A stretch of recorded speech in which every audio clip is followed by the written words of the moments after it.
So I'm starting our recording, and we don't have anyone waiting in the waiting room. Oh, Tani, welcome. That's awesome. Okay, Nancy, great. Awesome.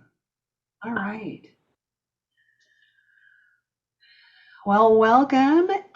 And okay, got a couple more. And I'll just keep admitting people for us, Kim, here as people go. And then whenever you're ready to get started, I will let you take it away.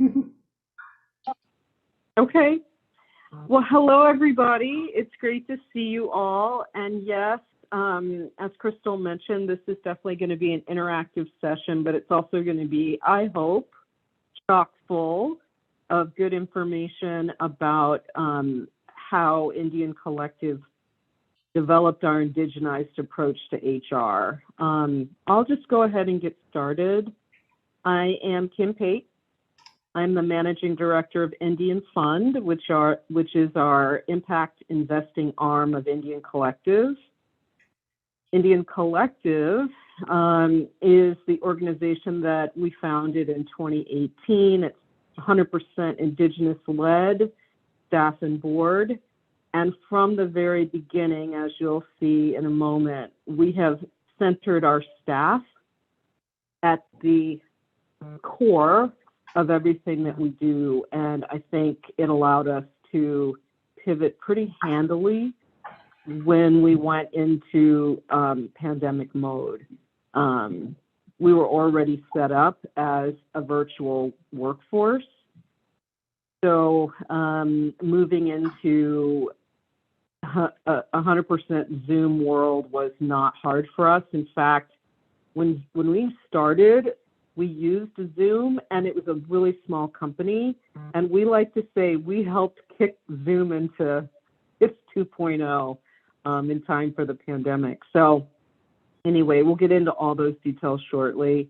Kim Pate, I'm also the vice chair of the board of Mimipu Fund, which is the Nez CDFI, which a lot of you know, Janelle, you're out.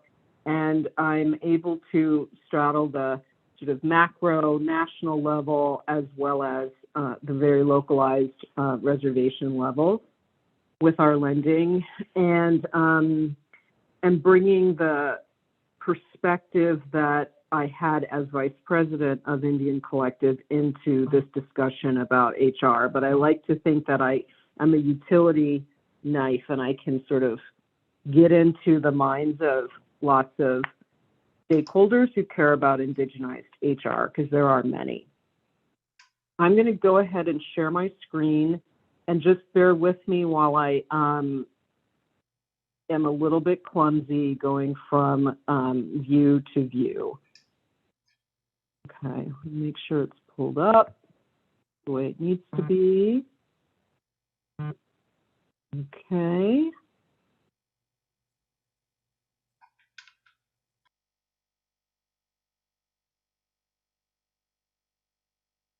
Share my screen, and then go into slideshow.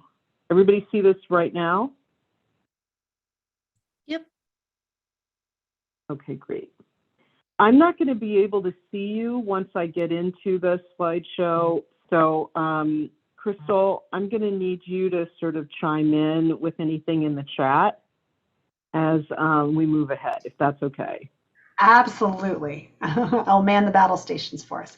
And just so you know, it is showing up as not in presentation mode. It's showing up in, but as long as that's to be expected, that's great. I'm moving into the presentation mode, but I won't see you. So that's why I wanted to make sure we like nod, winked about how we're doing this. Sounds good. Okay, here we go. All right. This is a very important topic, and I want to thank Crystal. Oh, it looks like we're in adaptive mode. Is everybody okay with seeing the adaptive mode? Like it. Okay. I want to thank you, Crystal, for inviting me to submit this this very important topic for consideration because we're learning a lot. And it isn't just because we're learning a lot as remote workforces, but in general, a lot of Indigenous organizations, whether they're Native CDFIs or others, are trying to have much more intentionality around how we respect and flow throughout all of what we do, Indigenous culture and values. So I like to think of HR as both an art and a science. And I was educated in the Society for Human Resource Management's HR professional certification. So I learned that I was already doing a lot of what is sort of state-of-the-art professional HR. So that was great. I was like, yay. But then I found out that there is this whole diversity and inclusion gap that they admit is a gap in all of their workforces. So again, mainstream society is looking to Indigenous peoples to understand how to do better on that dimension of employee comfort, satisfaction, respect, all of the things that go into keeping a talented workforce. And why is this a gap? It's because most HR products and services were not developed for an Indigenous organization or Indigenous peoples. It was they were developed for mainstream corporations and then sort of retroactively applied to Indigenous people. So there's this big disconnect, which unfortunately even shows up in some of our organizations, because we need to create our own systems and tools that allow us to maintain really strong and energized workforces. So we've made a conscious choice at NDN Collective and have prioritized the indigenization of HR, and all of the policies and practices that I'm going to get into today are our attempt to create policies and procedures that support and celebrate our staff in alignment continuously with our diverse Indigenous cultures and lived experiences. And there is a lot of diversity across our workforce, and I'm sure for yours as well. But I want to just, caution us that this is still a work in process, and that we're in continuous process improvement mode, so that every day we are looking into how well are we doing X, Y, or Z? What could we be doing better? How do we not become too concerned about how everyone feels to where we lose the integrity and the structure of our system? So it's a true balance. So we're going to learn about how to use an Indigenous approach in designing an effective human resources program. We're going to discover best practices and legal compliance to achieve results. We're going to learn about culturally grounded leadership development and explore ways to confront lateral violence through traditional and spiritual techniques. You heard from me this morning about the prophecy of the eagle and the condor. This is just really to remind us that we're in a shift in many different ways, and the prophecy has told us that there will come a time for transformation, and that time is now. It is ours to maximize. And we have a lot of tools for how we're doing that at NDN Collective that we're going to share with you. You also heard that we have these 3 interconnected ways that we do our work at NDN Collective. It's through increasing philanthropic and capital investment into Indigenous-led organizations and so on, to create a just and equitable world for all people on the planet. And we're also improving the capacity and skills of Indigenous-led organizations, communities, people, tribes, and movements to create sustainable outcomes, whether it's sharing the resilience impact assessment tool and how we created it, to what we're doing right now, which is talking about Indigenized HR and how we got here. It's designed to allow us to understand where there's leading edges that we can all be aware of in our work, and push on those edges, right? And constantly innovate in our spaces. And then, of course, we're advancing the rights of Indigenous peoples, and I think you all are aware of the nonviolent direct action work that we do. I'm just going to go through these slides. You can look at them later. This is sort of a build out of all of these values. So I'm a descendant of Eastern Band Cherokee, Mississippi, Choctaw, and Black peoples. You know my role, and you know that I'm committed to making sure that our Indigenous people of, any part of the ecosystem that we're working in, whether it's our grantees or our borrowers or our capacity building clients or ourselves as workers of the collective, that we're always aware of what the needs are and how to have virtuous circles of feedback and communication about how well we're doing and how great of an impact we're having, so we can constantly do better.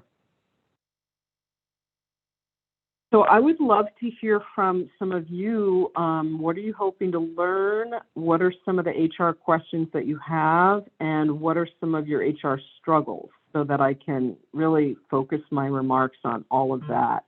So this is where we're going to have you put in the chat the answers to these questions, and also have Crystal read back to me some of that so I can take notes. All right.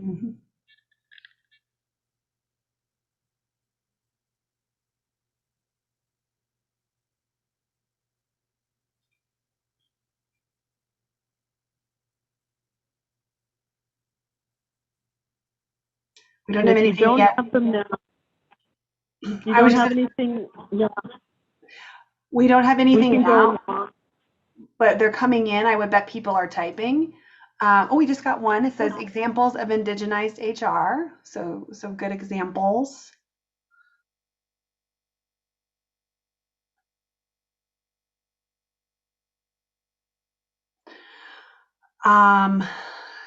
So we have hoping to learn the process of indigenizing your HR practices. Any information is helpful. HR struggles. We don't have a dedicated person for HR. How to start and implement for our org. How do we build an HR culture that centers relationship and restorative practices at work when legal and HR best practices are individualistic and throwaway? Such a good question. How HR looks different than traditional HR. We employ an HR firm.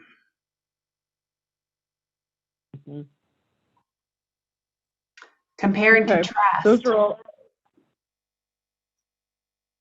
Compare and contrast mainstream with indigenized. That's how I read that, yeah. And then Andrea Reese from Minnesota Fund says she's hoping to learn about HR through an indigenous lens.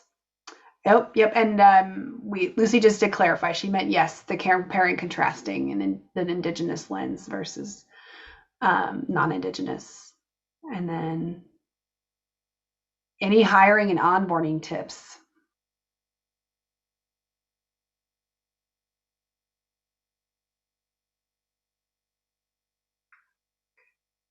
Last call for the chat. Okay, starting with CDFI, we see HR policies from tribal government or other CDFIs would like to improve with an indigenous lens. And then any tips for indigenizing HR for a mixed race staff. Suggestions for updates to current HR policies, which have been based on tribal HR, but make them more specific to a nonprofit Native CDFI. Struggles Great. struggles include not having an identified department or process. So some good themes starting to pull up here. Okay, great.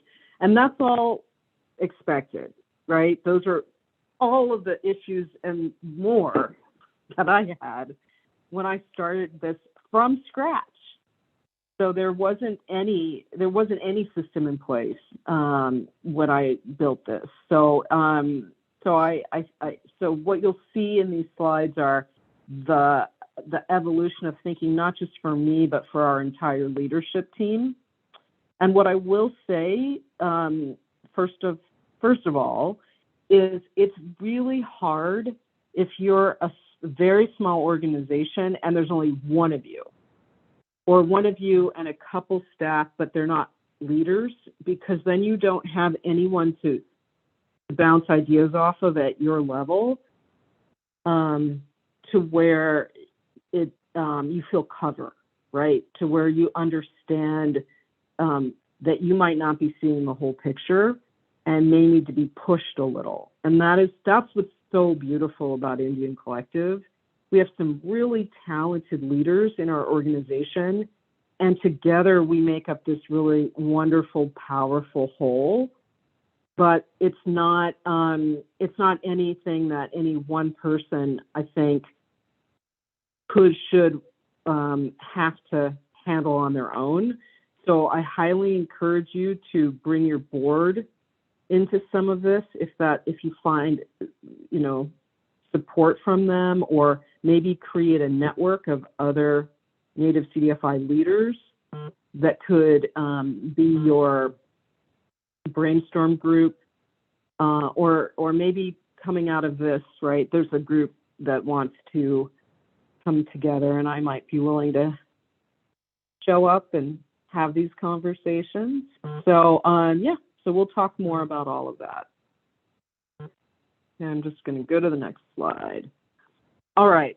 So the most important thing that I learned when I was studying for the SHRM, and remember SHRM stands for Society for Human Resource Management, and I encourage you to join that group, because you get a whole lot of inside track information as a member of SHRM, plus trainings and resources and things like that. The most important thing I learned was ADDIE. What does ADDIE stand for? Assess, design, develop, implement, and evaluate.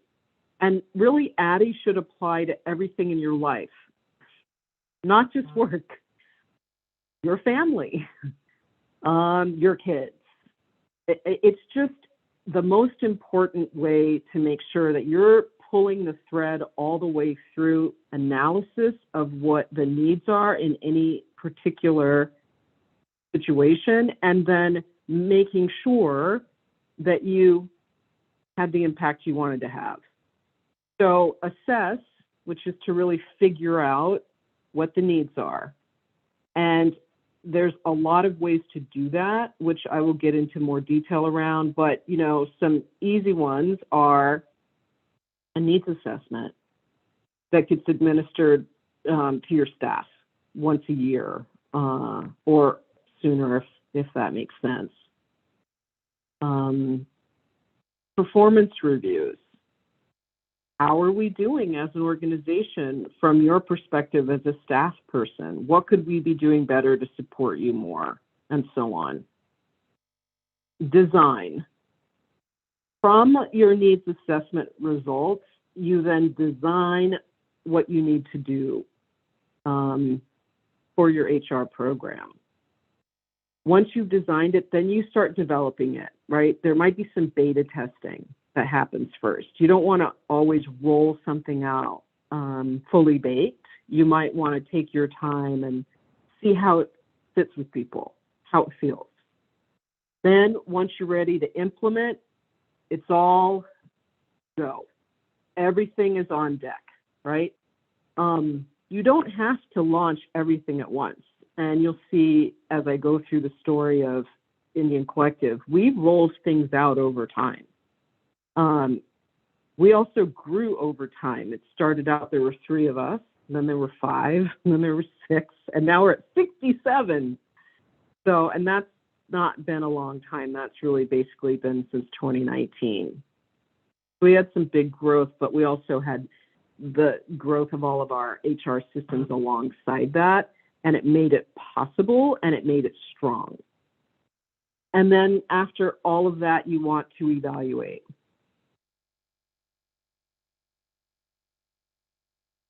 Assess your team's needs. So how did we do it? We used our annual diversity survey, which was designed by our Indigenous Director of Research and Evaluation, but also with a lot of feedback from our leadership team. And our staff is 100% Indigenous. We are not all tribally enrolled.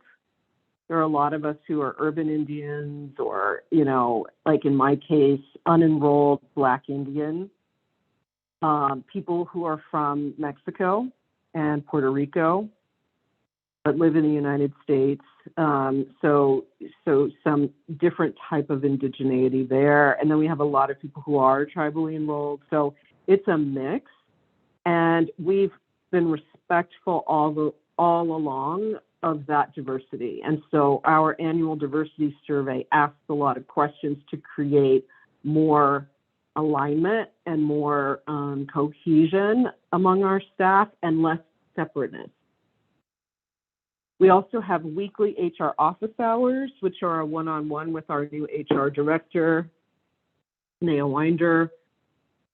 We have virtual cafe, which is every Monday after our Monday morning staff gathering, which is also a tremendous source of strength for our organization. Every Monday, we get together, all 67 of us, and we do opening prayer.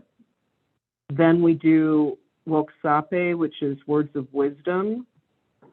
We then move into gratitudes, and everyone's given a chance to say what they're grateful for that morning. Then we move into team updates. And then we close with announcements, and sometimes we do an outro, a musical number. And each, oh yeah, we have a lot of fun at NDN Collective. We have a lot of creatives, including Tawny Wilson, who is on the call today, and my partner in crime. We do have the teams running each Monday staff meeting. So this last Monday, it was the Indian Fund team. And so Tawny did the opening prayer. I did the Woksape. Cole St. Arnold did our gratitudes, and Liberty Green did our team updates. And it was super smooth, and it's a bonding moment for all of us as a team, and also gets the rest of the organization to get to know us a little better, because we all, whichever team does it, brings their individual flair. So I went into all that detail just to say it's important to keep your humor and your creativity in the workplace. That's everything for us. If we didn't do that, I don't think that we'd have made it as such a large virtual workforce all this time. So Kim, you're getting a lot of heart. I just wanted to reflect, you're getting a lot of hearts right now. And you did get a question, which is a tiered level approach more mainstreamed instead of looking at guidance from your small org and approaching it together at the same level? What does tiered level approach mean? And our participants are welcome to take themselves off mute and clarify the question, or you're also welcome to further clarify in the chat too.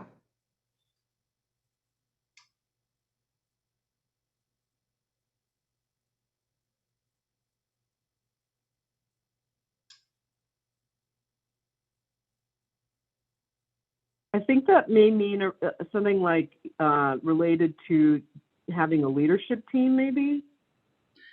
That would be my guess, yes. And Lucy, you're welcome to hop in there and further clarify. But that's how I read that question too, Kim. Mm-hmm. She said, I think so. There are, Yeah, that's how she. there are certain, okay, yeah, there are certain decisions that just have to be made by leadership, right? I mean, strategy decisions, which policies we're going to approve. So, for example, this year, there was a cost of living adjustment for the first time in, I don't know how, I think it was like 6 years, 7 years, something like that. And it was the biggest jump since the 80s. It was like basically 10%. No, it was 6%. And then we also had up to 4% merit bonuses, or raises, I should say, merit raises. So if you combined the 6% COLA with the 4% raise, that's a 10% bump in salary.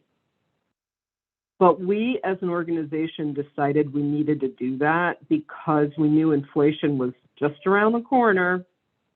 And we also knew that there were supply chain issues and prices were going up. And why did we know that? Because I'm obsessed.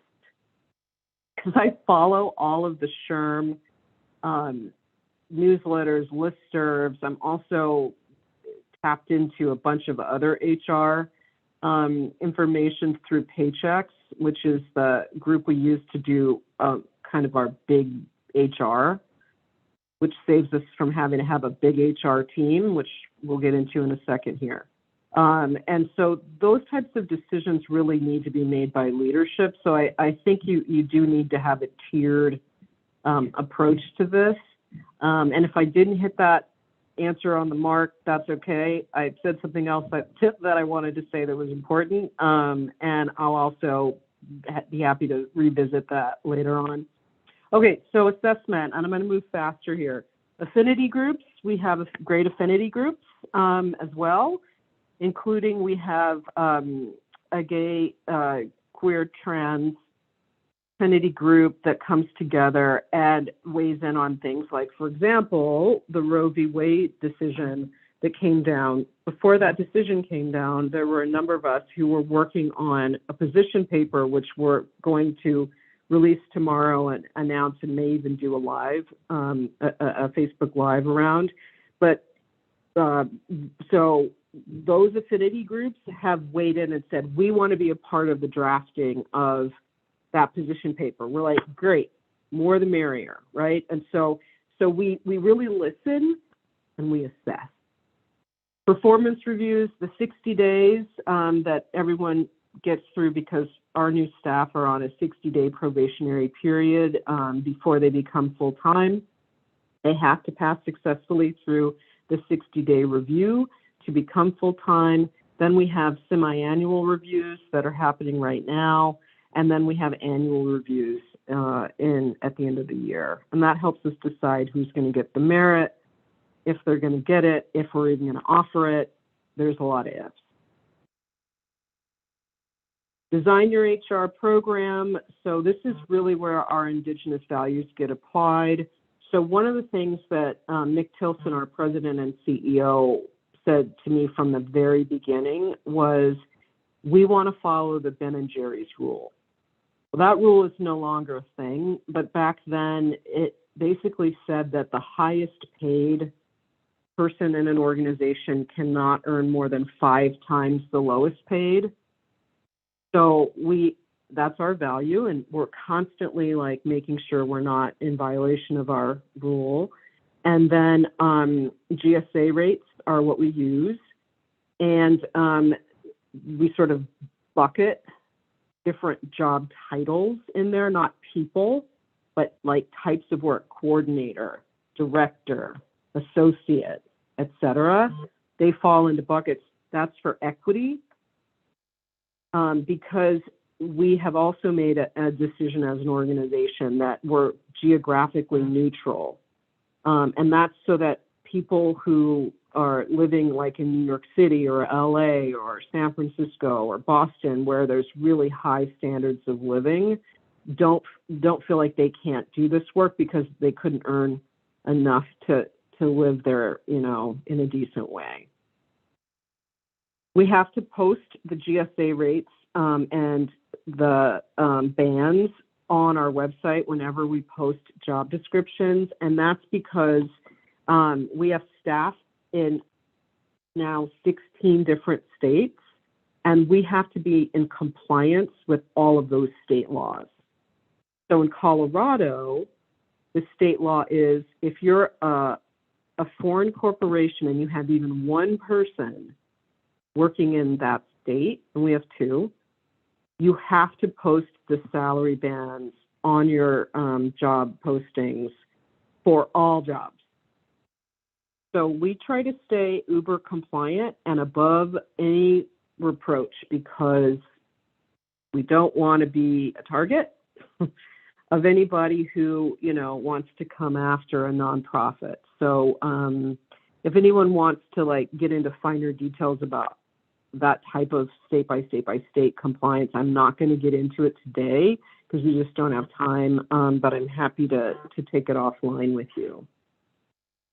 We also make sure that we hear our benefits for geographic diversity, and one example of that is that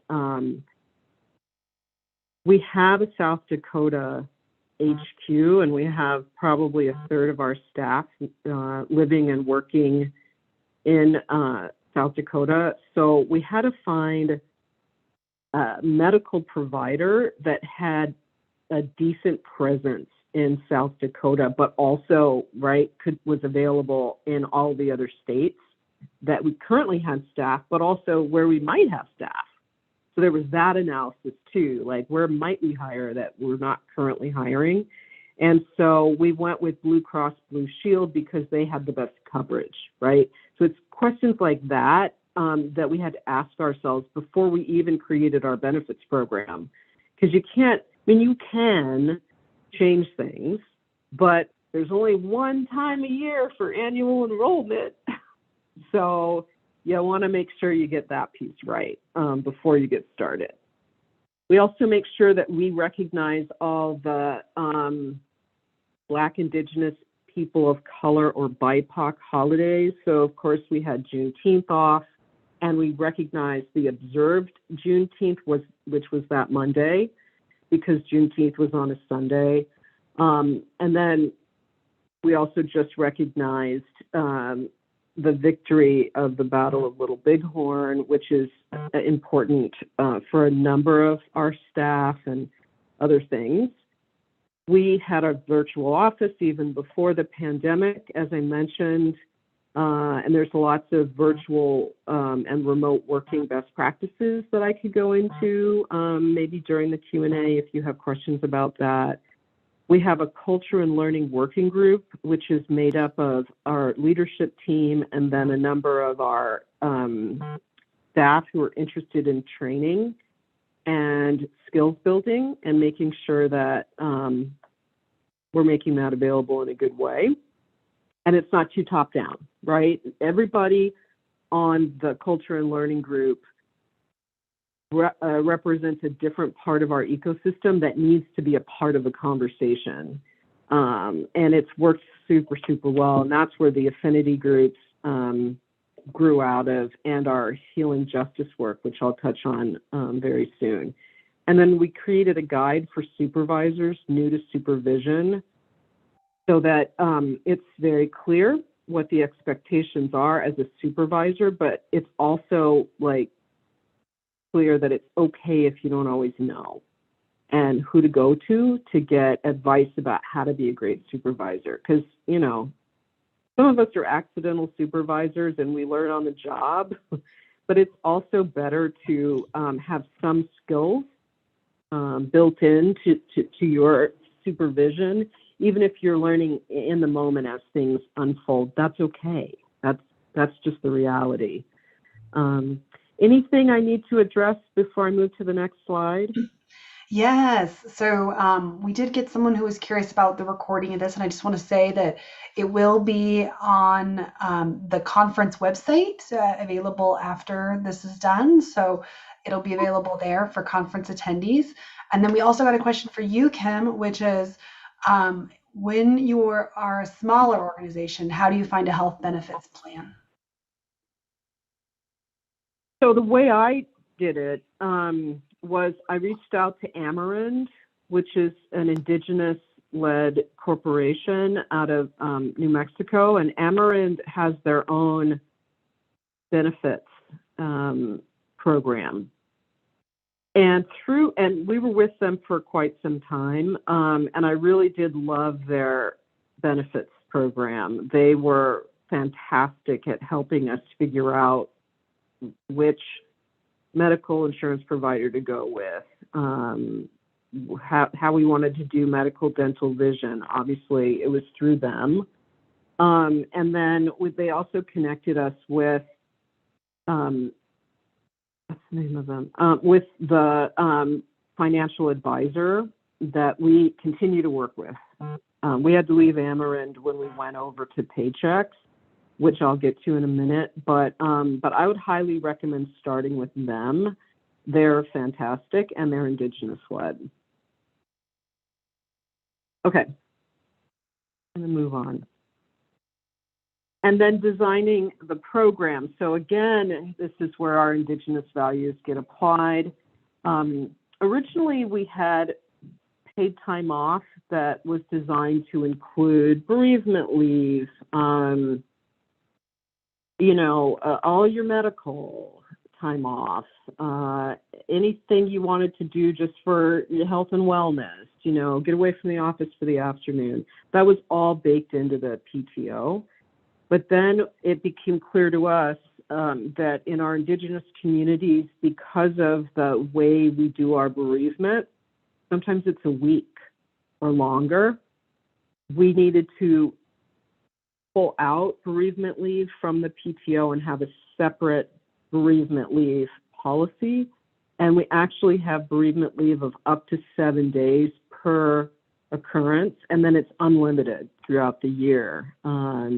It's not capped, in other words. We also have ceremony leave, but that is built into the PTO, which is 160 hours per year, which resets every January 1. We have expanded Family Medical Leave Act of up to 12 weeks paid time off, and this is tracking the pandemic expanded Family Medical Leave Act that was in place until it sunsetted. But we decided to keep it going, and we made it a permanent policy that in addition to the 80 hours of paid sick leave that our staff get, and again, that resets January 1, they can tap into this expanded Family Medical Leave Act if they need to, because either they or someone in their household is sick or has an illness, and they are not able to be at work, either because of their own illness or because they're caring for a family member. And we also offer parental leave of up to 6 weeks paid time off. And this is for not only people who give birth, but also people who adopt. And it's for male and female staff. And I know from the HR groups I'm a part of, unfortunately, the men get a lot less time than the women do, which is not right. So we don't do that at all. We don't discriminate based on gender. And then finally, emergency assistance. We had a number of staff, myself included, who dealt with wildfires last year, and we were able to send resources, including flatbed trucks, water, and other things to our staff in Idaho, Montana, and it was mostly Idaho and Montana last year. But basically, at the president and CEO's discretion, we do make that type of emergency assistance available. Any questions at this point? There's nothing currently in the chat, but if anyone wants to go ahead and take the opportunity, feel free to hop in there. We're getting some good love towards you. A lot of loving all this. This is so helpful. So you'll when you pop back out, you'll have to see all the good energy being thrown at you. Oh, what was the reference for Amarin? So if you want to talk a little bit more about Amarin. Right. So if you're not aware of Amarin, Amarin is a Native American insurance company based in New Mexico that was developed by and for Indigenous peoples who were realizing there was just a gap in insurers who understood the type of insurance products that Indigenous people need. Amarin does a lot of its insurance provision with tribes specifically, and the reason why that's important is because there are these different nuances, right? Depending on what type of insurance product that you're wanting, that only Amarin fully understands, in my opinion. I'm just a huge fan of theirs. And then they also, though, will work with Native nonprofits. It's just that they can't offer as many services as they can because of the relationships they've built with the tribes.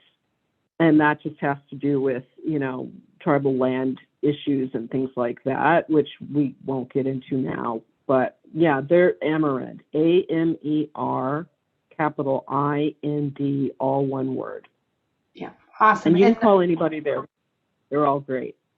They're wonderful. And Steph did go ahead and put that in the chat, the information to contact them, which appreciate that. You've also had some requests. Would you be willing to share your benefits guide or handbook? Some of these are great policies. Yes. We'll get into why it may not apply fully to you guys in a minute, because we do use a PEO. But yeah, we'll talk about that. But yes, happy to. Awesome. Okay, I'm going to move on. So yeah, use your professional tools. I mentioned SHRM already. Also the Native American HR Association, amazing. Definitely work with them. There's also tons of great HR books, including written by some friends of mine from Stanford, where I was as an undergrad, and they've just they've disrupted the HR and sort of happy workforce space. So I'm happy to share some of those resources as well. And I just encourage you all to just get creative. Think back, what would you have wanted when you were working for a business or a nonprofit? And how do you bring that forward for your staff? Implement your program. Recruitment and hiring. So someone asked about recruitment and hiring, I think, early on. And so for us, we've learned that posting on, idealist.org or monster.com or any of these places is not what we need. So we've gotten very targeted. We work closely with our supervisors and our managing directors that we're hiring the positions for to say, ideally, geographically, where's this person based? Because we do, in essence, have hubs. We have a lot of staff in New Mexico, a lot of staff in Montana, South Dakota, North Dakota, so that region. We have a lot of staff increasingly on the East Coast, and then, of course, Oklahoma. And then the rest of us are scattered around. And so depending on what the job is that someone needs to do, it either needs to be based in Rapid City, working out of our headquarters office, or it can be remote, or it may be that they're really trying to be more responsive on that team. So I think about, for example, our foundation team and how they're really focused on Oklahoma and the Southwest. And that's because it's easier for them to get together when they want to be together as a team, since we are virtual. But it's also true that that's where a lot of our grant making is happening. And so having people kind of like on site, if you will, where we have a lot of grantees, just makes it a lot easier, especially for program officers whose job it is to be checking in with grantees. And they can do it in person, which is amazing. And then we work really closely to make sure that, you know, we're really vetting people during the hiring process. We do ask them questions that are not illegal, like why is indigeneity important to you? How does that show up for you? How do you want your career to reflect values around supporting indigeneity? We don't discriminate against anyone, and to your point about a mixed workforce. So, and I described to you that we're all very different types of Indigenous peoples at NDN Collective, and that's by design. We don't want it to be skewed in any particular way, because then we lose the ability to have a multifaceted Indigenous approach, because it's all about us. You know, ultimately, we're the ones that are doing the work, and we bring the Indigenous filters and values, screens, et cetera, into everything that we do. So we make sure that we're very open when we're doing our hiring, and that we are supportive of a range of diversity around the Indigenous experience. Benefits enrollment, we do that when staff come on board as new hires. We also do it when a baby is born, for example. We'll make sure that we're enrolling that new person into our benefits. And we do offer 100% paid medical, dental, vision for our employees and their spouses or domestic partners and all their dependents. We also offer life insurance, which is the equivalent of 1 year's salary for all of our workers. The culture and learning training that I talked about earlier, it's really two different types of training. One is optional skills building, which is we see a need. People need to learn how to use Adobe Sign. Great, we're going to do a training on that. And that's optional for people who need it. And then we also do this mandatory public education, and that's around things like Palestine, missing and murdered Indigenous peoples, you know, things that as an organization, we want to make sure everyone's aware of the background about it, but also the stance that we're taking. Agree to disagree sometimes.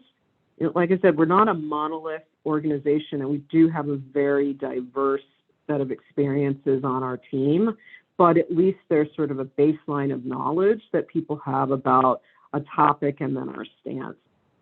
We do performance reviews, which I mentioned, and then this is the great one, which is wellness and healing justice. So we got started with this during the pandemic because we realized that a lot of people were really struggling with the isolation or the fear, or just life being so different for a while. And we created a set of wellness tools that would be, we thought, really helpful in helping people just keep life-work balance and stay, you know, as positive as possible. So we have a wellness benefit, which reimburses our staff for things that they purchase that adds to their wellness. We also have a healing justice coordinator who helps make sure that we have a healing informed HR. And you could call that a trauma informed, but we always like to flip things to the positive. So we recognize that people are bringing trauma into their everyday, and that there are certain ways that we need to be available. So we lost a staff member at the beginning of the year which was really tough for a lot of us. And so we had a healing circle that was optional, and that was guided by an Indigenous death doula, and she just did an amazing job, like helping us all over that loss. And what was interesting too was like there were other losses, right, that we came to the table with, and she really helped us with those losses. And I said that during the circle. I said, you know, I have this other loss that I'm coping with at the same time. And there's a way that these compounding losses can just be really tough and really distracting. And just being together in this circle has like taken a huge weight off of me, you know? So we did that. And then actually today, right after this, in fact, it's starting, there's an overlap. It's starting, we're doing a healing circle around the overturning of Roe v. Wade, because a lot of us are also mourning that, right? So that's an example of how we do that. And then, of course, celebrations, you know, people's work anniversaries, babies, graduations, things like that. Grievances, have to deal with grievances. That's just natural, but it's how you deal with them that matters.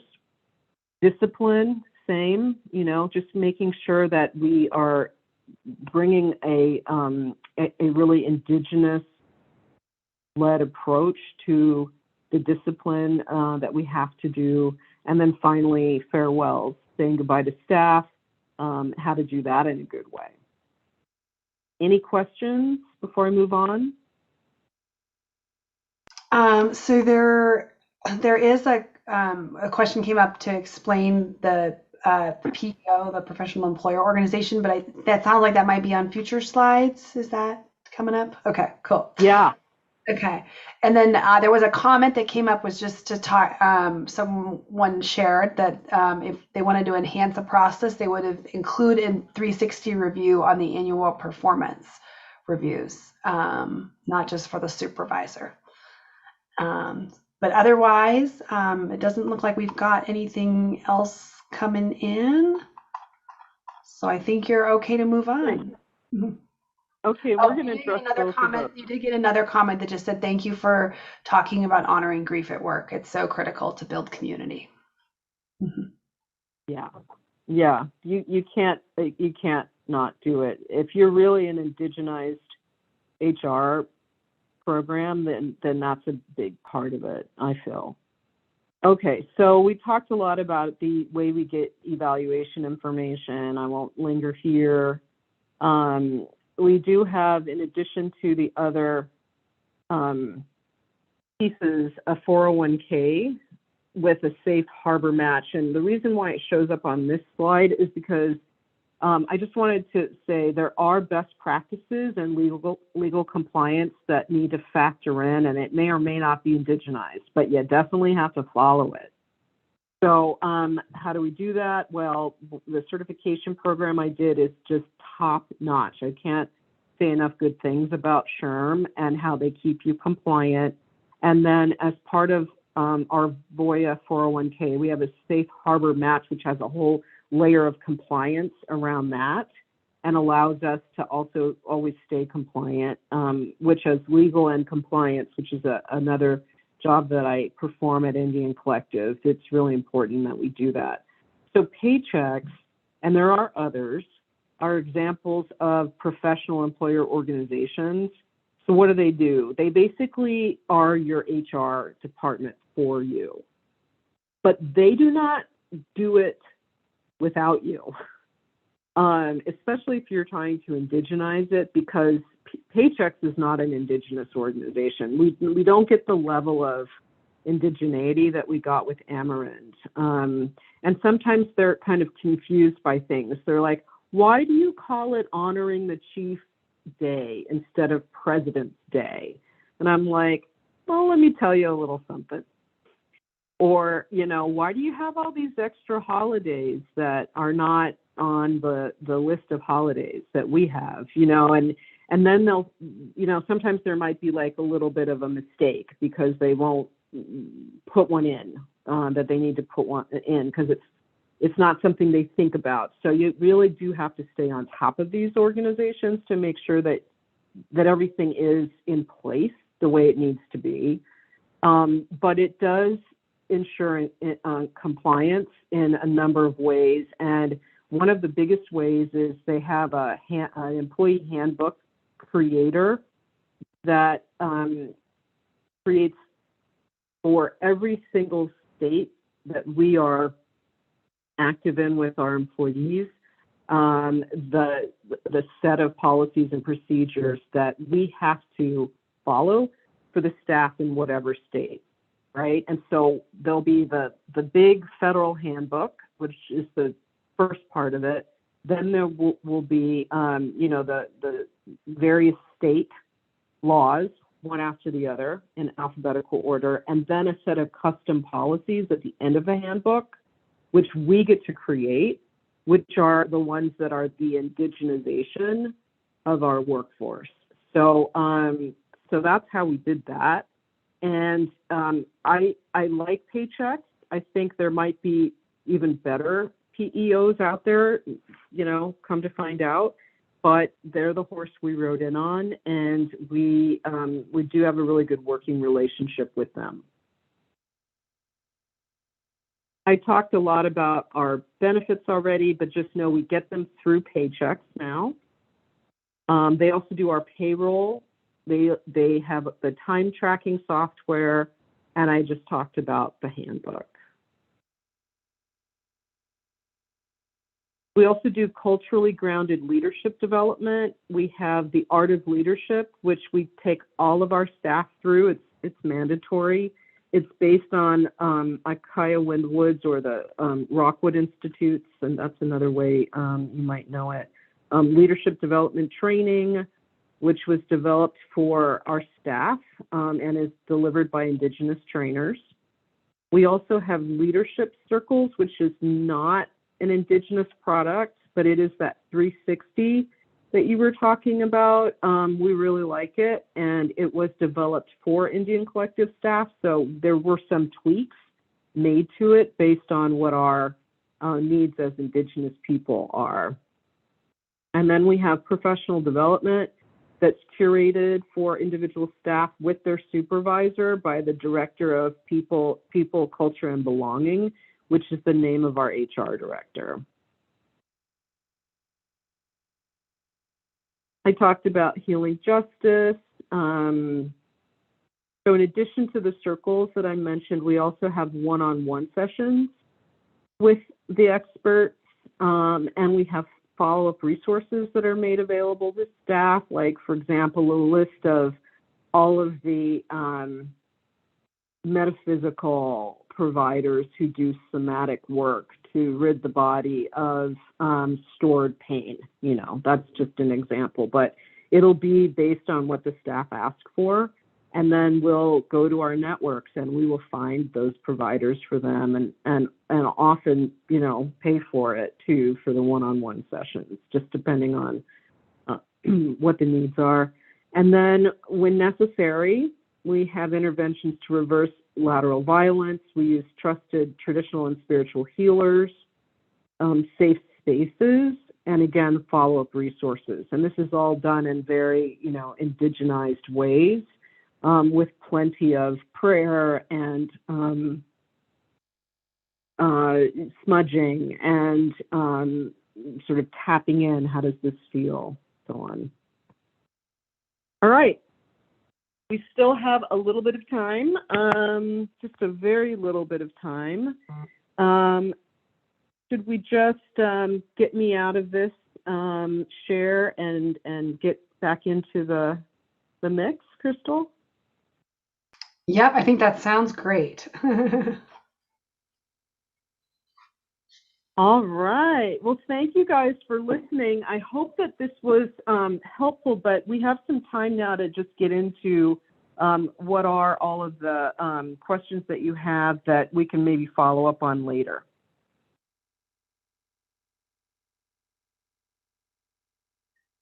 I have a question why everyone is sort of typing furiously or putting something in there that I was curious about. You talked about sort of the discipline process and sort of how you try to do that with an Indigenous focus and values. Could you say more about that?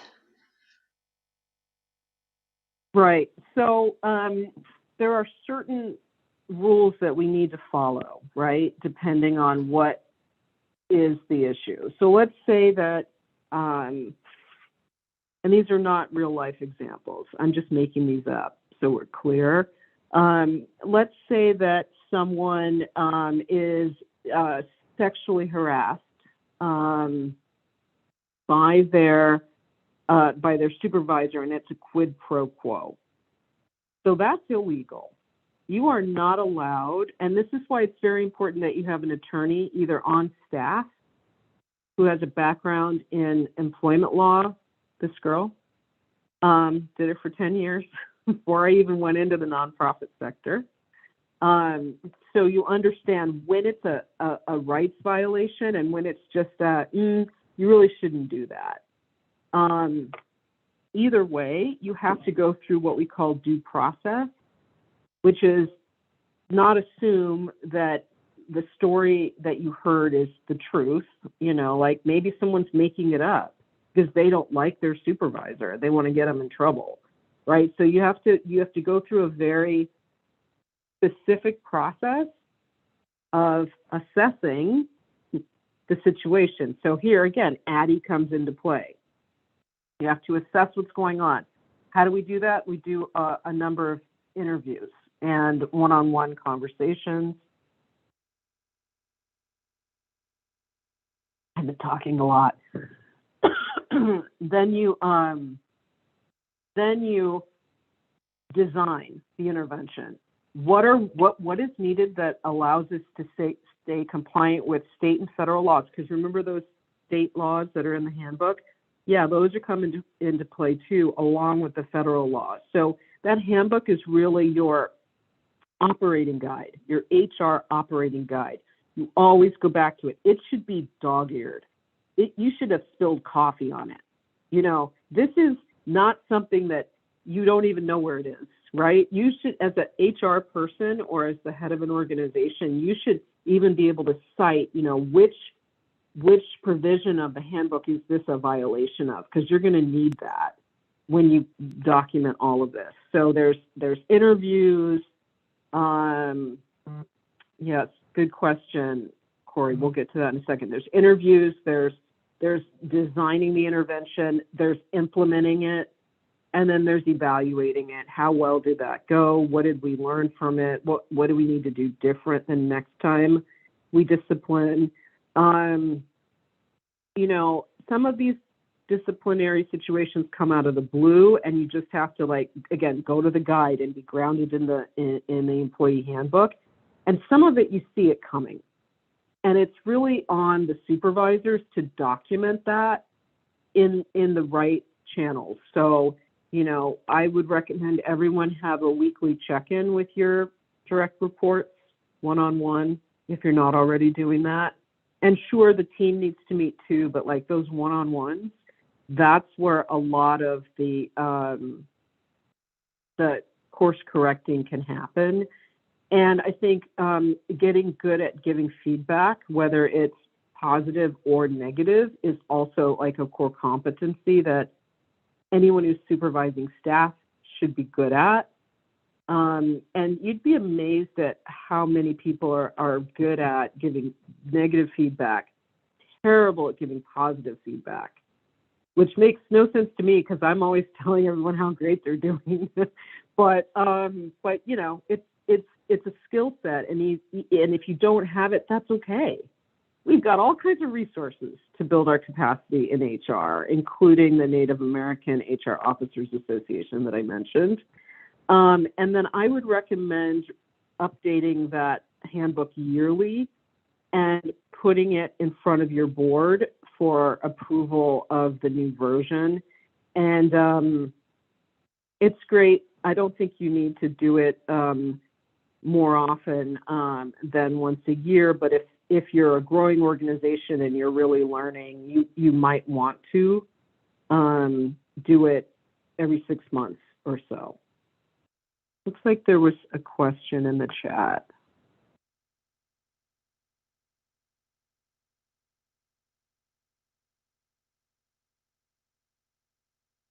Yeah, so the culturally grounded leadership development, the art of leadership, I think is what you're referring to.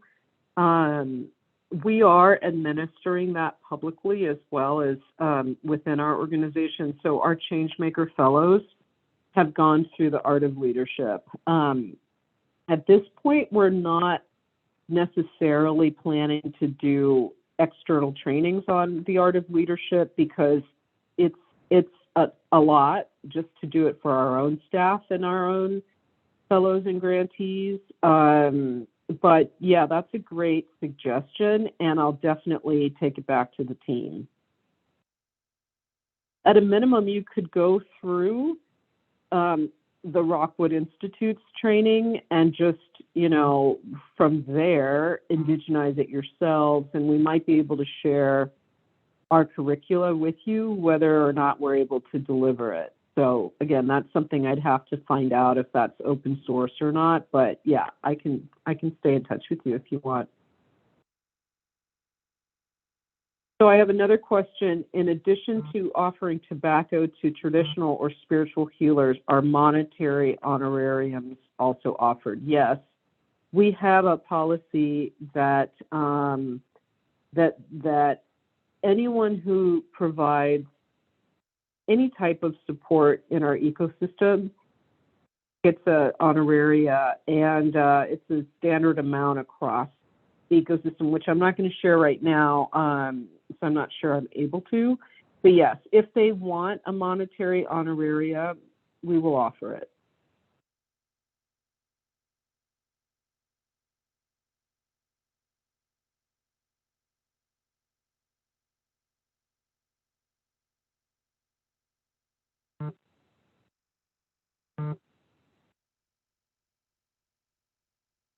Got the contact info. Okay. Click on that. Other questions?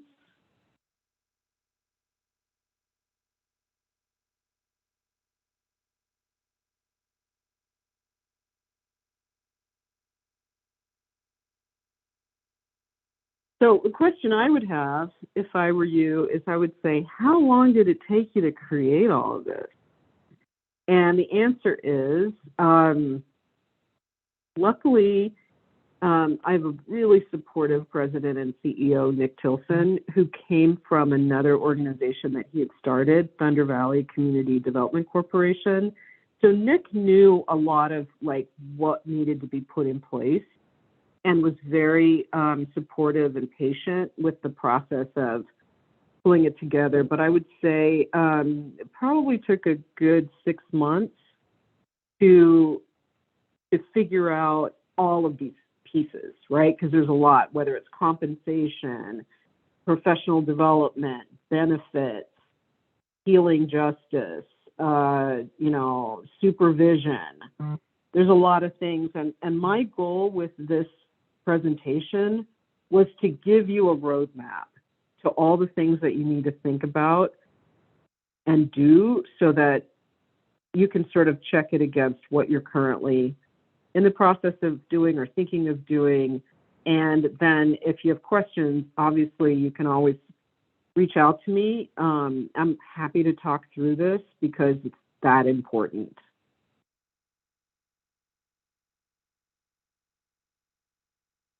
So Kim, while we were waiting, I went back up to the sort of everyone's questions that they brought up to this area and sort of looked at sort of expectations or questions folks might have.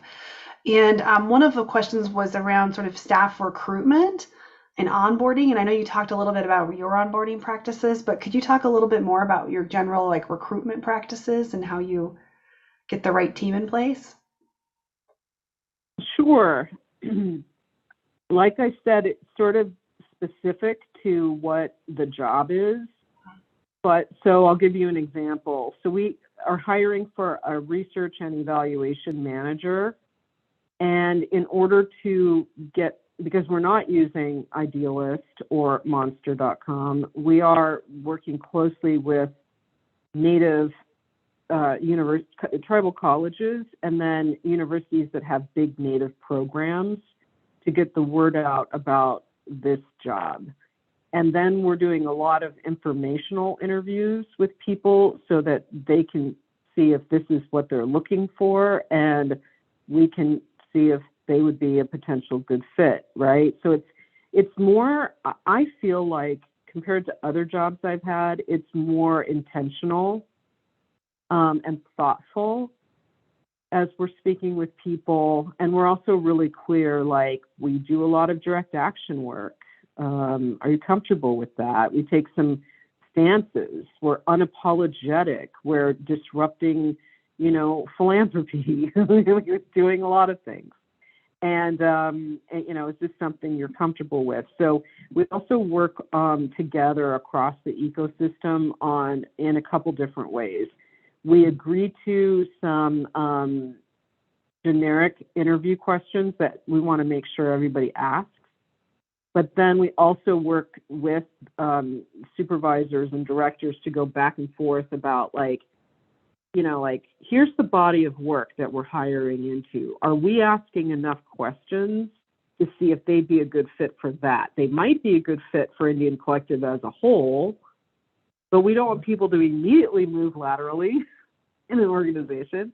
We want to make sure that for the body of work that they're coming into, that those questions from the beginning are geared. Maybe not the informational interview questions, right? But for the actual job, we make sure that we're super clear about that from the beginning. We're also really clear about explaining all of our benefits and the interplay of them all together to make, we hope, a nice, hospitable set of benefits that make people feel good about working with Indian Collective. And then we're also really honest about, we haven't had a staff retreat since January of 2020. So that means that we've not been together. And some people were hired and haven't even met anybody in person yet. I'm lucky because I tend to go and do a lot and get to be with people, but there are a lot of staff who've never met their colleagues, and that can be tough. So just, I think, honesty and transparency about what the workplace is like, what the job is, what you would need to be successful, how you could build skills to be more successful over time.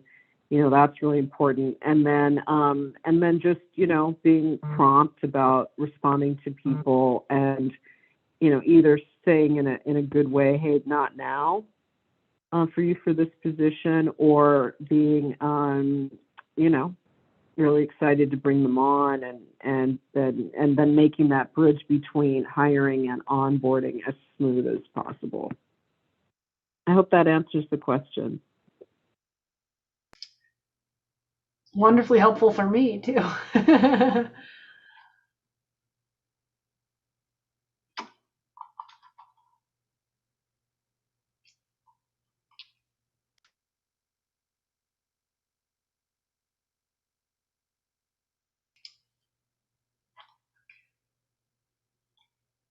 So last calls to ask an expert.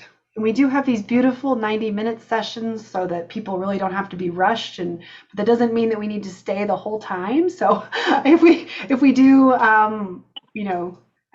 kind of hit our natural close here, that's okay. But last call, last chance to connect with this amazing woman for her advice and feedback.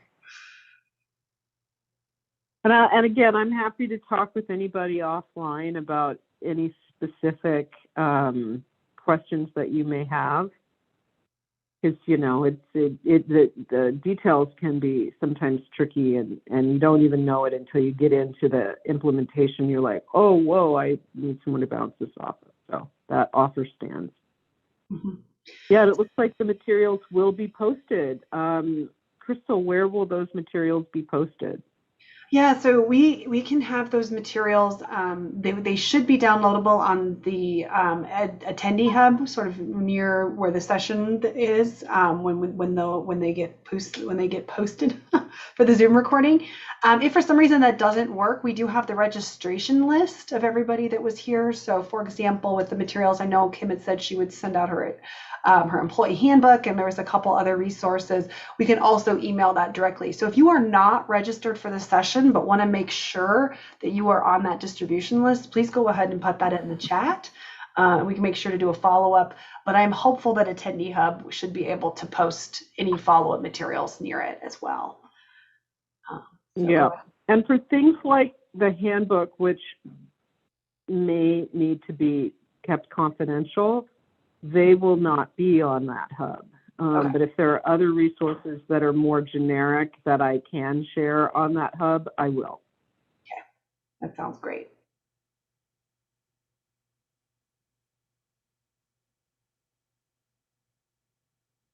All right, well, here's another way we indigenize.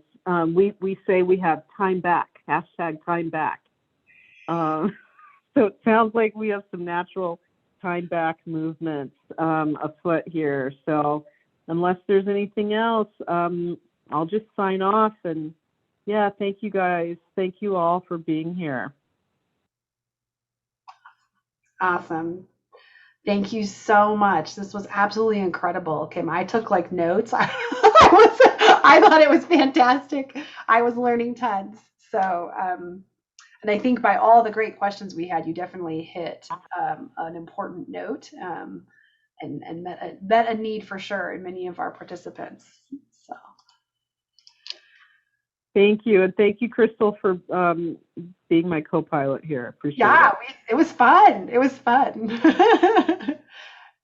All right. All right, everybody, take care. Have a great rest of your day. Awesome. Thanks, everyone.